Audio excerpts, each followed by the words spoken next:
Welcome to Komando on Demand, a podcast that provides in-depth insight on the ever-changing technology landscape by talking to tech industry movers and shakers and the impact they have on our daily lives.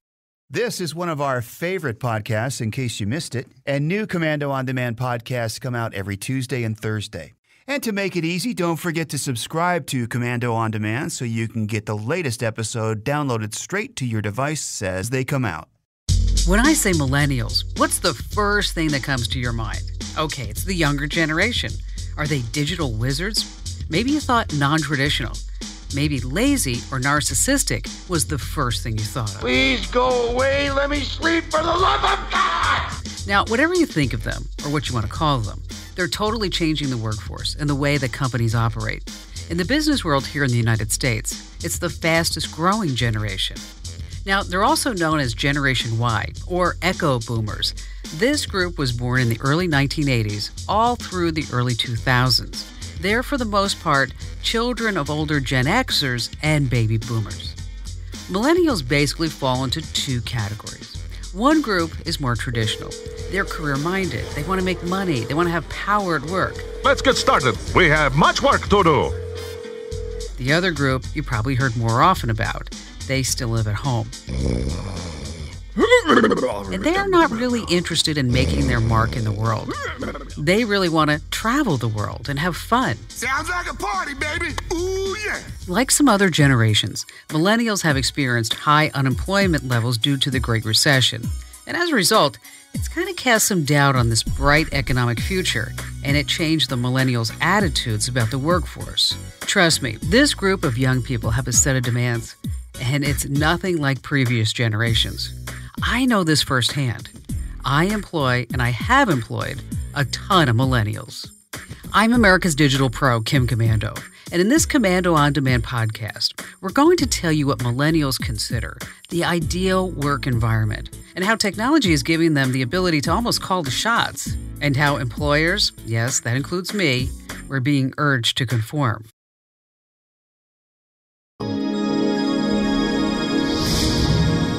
This month, almost 1.9 million college graduates are entering the United States job market. They're looking for their first job after college. But not everyone's looking. Unlike previous generations, millennials are entering the workforce a little later in life. And when they do, this group just isn't satisfied with collecting a paycheck. They truly want a lot more. One survey shows the ability to telecommute is important, along with they want unlimited vacation, no performance reviews at all, and they want some gym memberships and professional career counseling along the way, too. If you could wash their car and get their clothes dry cleaned, that's a slam dunk. This is everything I've ever wanted! Millennials also want to be part of a team and not treated only as an individual. They don't like performance reviews. Okay, who does? And they want flexibility to work really when they want to work. And they want mobility to shift careers, maybe sometimes not even within the same industry or company. Researchers at Florida International University found that it's important for millennials to do work that's meaningful and also creative. And they also want instant positive feedback. When it comes to training, research also shows they relate best to YouTube as a way to learn. They'd rather text, email, and use social media to communicate. Then they might make a phone call, and finally, as a last resort, have an in-person conversation. Hi, this is Jonathan Weber, and I'm Senior Counsel with a Global 300 technology company on digital deals and technology innovations, robotics, artificial intelligence, and changes in the enterprise workforce. While Jonathan isn't seeing all of these millennial traits at his company, he's definitely finding quite a few of them and watching how this group is shifting the workforce and the way that companies do business. Well, they're changing it in a significant way, and especially for those companies that are embracing the change. We can start with a couple of I think, key statistics, and that is by 2020, there will be 86 million millennials in the workplace, and 40% of the total workplace population will be millennials. So any changes that are being brought by millennials are significant and need to be factored in through changes in enterprises and how companies recruit people and do their work. According to Jonathan, he says that millennials are looking for 3 key factors in the workplace. Flexibility is, I would say, the most critical. If you think about the way that people, and especially people who are very connected, do things nowadays, from watching movies to their banking to even hanging out with friends, these are things that people do now. They're not places you go. The workplace doesn't need to be a place that you go. Work is instead something that you do. So the focus for millennials is on output rather than 9 to 5 at a particular place in an office.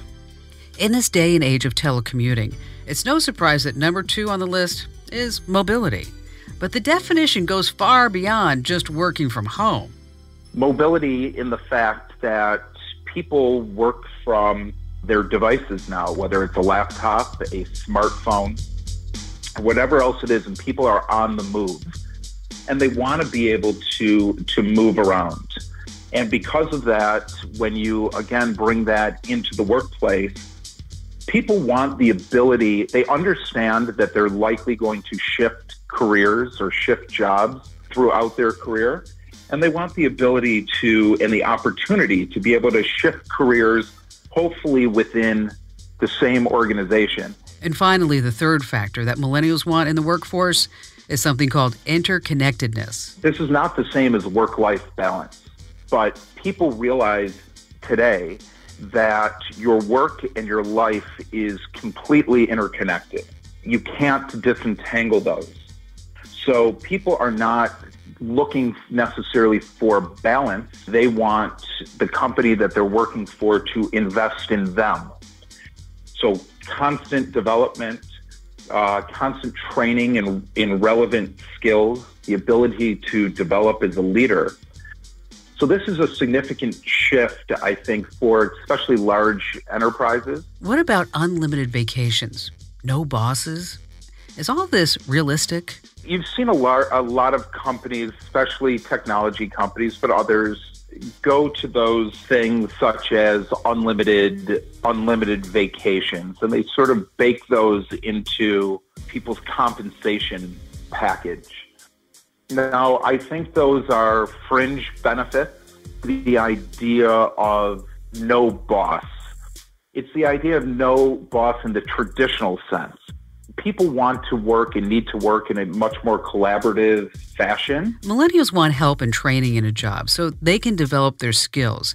But they also want it to be more of a mentoring type of way, where the mentor is acting as a project leader, not necessarily as a boss.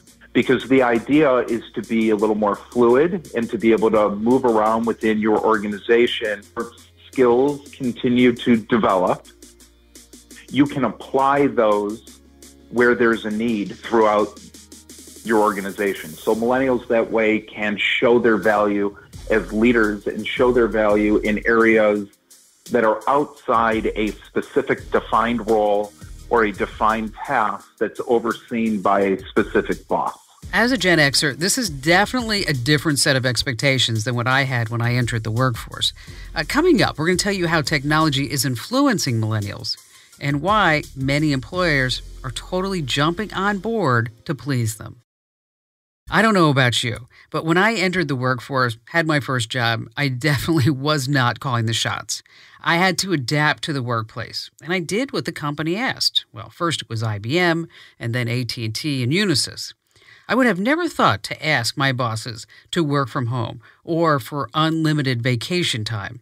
My generation and the baby boomers conformed to the work environment instead of the other way around. So what's different about today?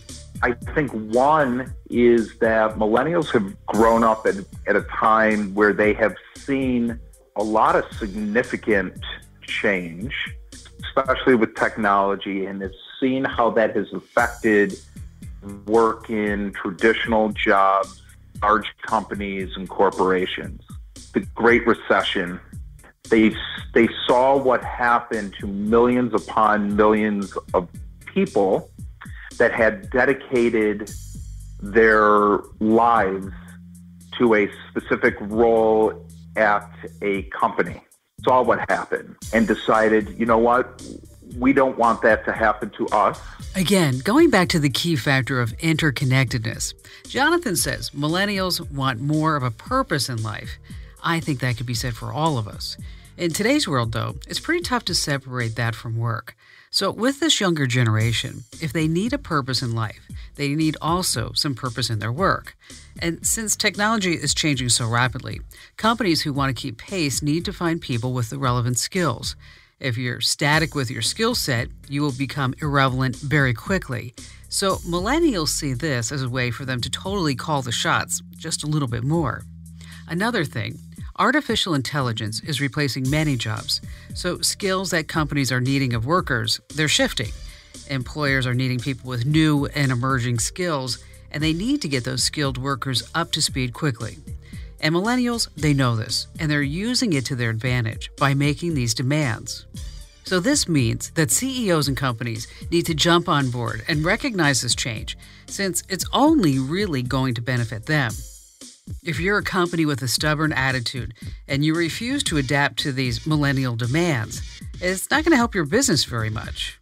You're not going to be able to grow. You're not going to be able to hire them. I think millennials get a bad rap in that sense, and we're speaking in generalities here, but I think people get a bad rap. It is the idea of people recognizing their importance in life and the companies that they are going to potentially work for. And they want and expect the companies to recognize that value in them as well, as people to develop their skills and give them opportunities. Again, while Gen Xers didn't make workplace demands, technology is making it possible for millennials to do it since there are so many different options right now. For example, telecommuting is super easy because of computers, the internet, and of course, social media. I work for a very large global organization, and on a daily basis, I speak to people all over the world. They're speaking to me, we're on video, and I don't know where those people are sitting, whether they're in their house or whether they're in our company's office. I don't know if they're in necessarily their home location by their home office or traveling somewhere else in the world. And doesn't really matter. Like Jonathan says, why should it matter as long as employees are accessible, they're collaborative, they're getting the job done, they're making sure whatever they've been tasked to do, that the output is good, and it also exceeds the expectations of their employer and clients. That, along with the technology platforms we use to communicate, it can actually be a win-win. Beyond that, the traditional boundaries really make no difference. And if I need a person with a particular skill set, to me, it really does not matter whether they are in the UK or Paris or Detroit or Miami. I need that skill set. It should not matter where they are. We have the technology, we have the platforms now to enable that. As far as changes in the next 5 to 10 years, Jonathan doesn't think the pace will be as quick as people might think it might be. The changes in technology, especially with automation and artificial intelligence, I think that the big area of focus over the next couple of years is going to have to be in upskilling and reskilling, in training to have relevant skills in digital marketplace. So I think we're going to see a huge shift towards training and learning in the non-traditional sense. When you add all this together, we're going to start seeing a breakdown of traditional hierarchies. We're going to try to be matching work, skills, and the right people no matter where they're located and irrespective of what their roles and their titles are. Much more fluid, less hierarchical, heavy emphasis on training, retraining, and upskilling. So if there are all these changes with this generation, can you imagine what it's going to be like with the generation after the millennials? These are the kids right now that are hanging out on Instagram and Snapchat. Everything's totally at their disposal. In case you're wondering, they're being called iGen or Gen Z. Some experts are predicting that this group is going to end up doing the jobs that the millennials didn't want to do.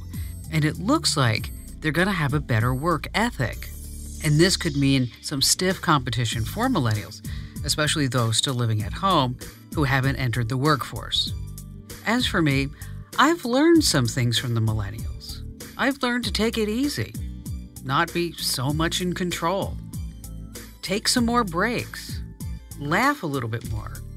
But if you think I'm going to give it all up, as some millennials in my family announced to me last night, that's right, they're leaving their jobs, and they're taking their kids and going in their 1988 Toyota down the Pan American Highway to Patagonia.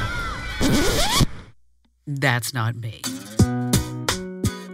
Thanks for listening to this Komando On Demand podcast. If you like what you hear, be sure to share this information with your family members and friends.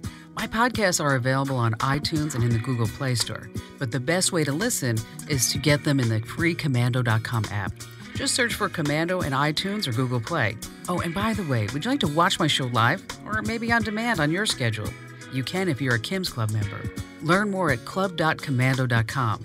And also, as a Kim's Club member, you can even come by and be my guest in the studio next time you're in Phoenix. And to listen to my show wherever you may be all across America, go to komando.com/radio.